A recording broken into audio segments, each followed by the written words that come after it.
Okay, problem 10.15. Consider the function f is the integral between 0 and x squared of the sine of t divided by t. First, using the Taylor series of the sine, okay, the sine of t is the sum from n equals 0 to infinity of 1 over 2n plus 1 factorial, this is, sorry, minus 1 to the n times x to the 2n plus 1. Okay, find that of f in powers of x. Okay, so then f is the integral between 0 and x squared of this sum, and so this is t to n plus 1. Yeah, right, and now the t, right, so this is equal to the sum from n equals 0 to infinity of the integral between 0 and x squared of minus 1 to the n 2n plus 1 factorial t to the 2n plus 1 dt. Okay, this is true because this series converges absolutely in the whole of R. Okay, now for each one of these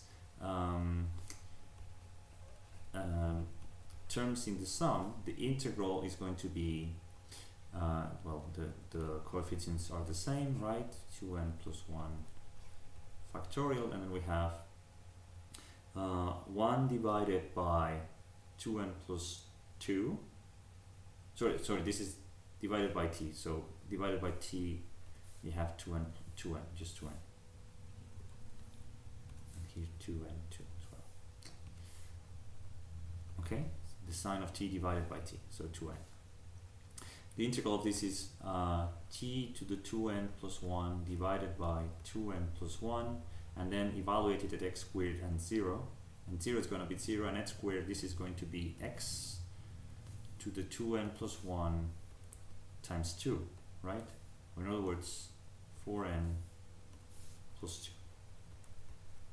2. Okay, this is the sum. Okay, so f of x is the sum from n equals 0 to infinity of minus 1 to the n divided by 2n plus 1 factorial times 2n plus 1 x to the 4n plus 2. Okay, now what's the limit of x when x goes to 0 of f divided by 1 minus the cosine?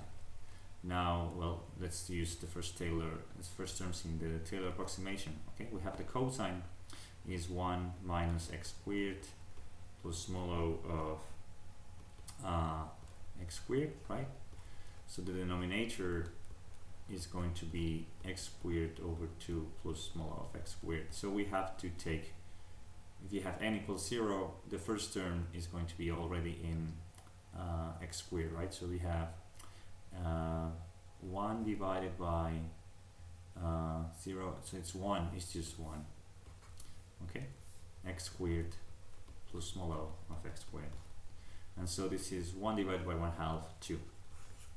That's the limit. And now, let's see, part C. Discuss the convergence of this series from n equals 1 to infinity of f of the 1n. So to the of 1n, right? 1 over n. Now if you have f of 1 over n here, right? F of 1 over n is going to have this thing, 1 over n to 4n plus 2. So this, the first term is going to be a sub 0, let's call it, times 1 over n squared, right? And then the next term is going to be a1, which is going to be negative, but it doesn't matter, times 1 over n to the 4th, sorry, to the 6th, yeah.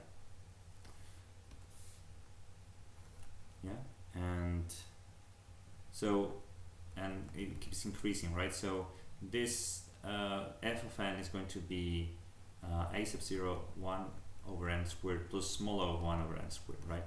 So this general term is going to be f of 1 over n is going to be asymptotically equivalent to 1 over n squared times, and using the limit comparison test, we know that this series is going to converge just like this, but this is a convergent series, so this is convergent.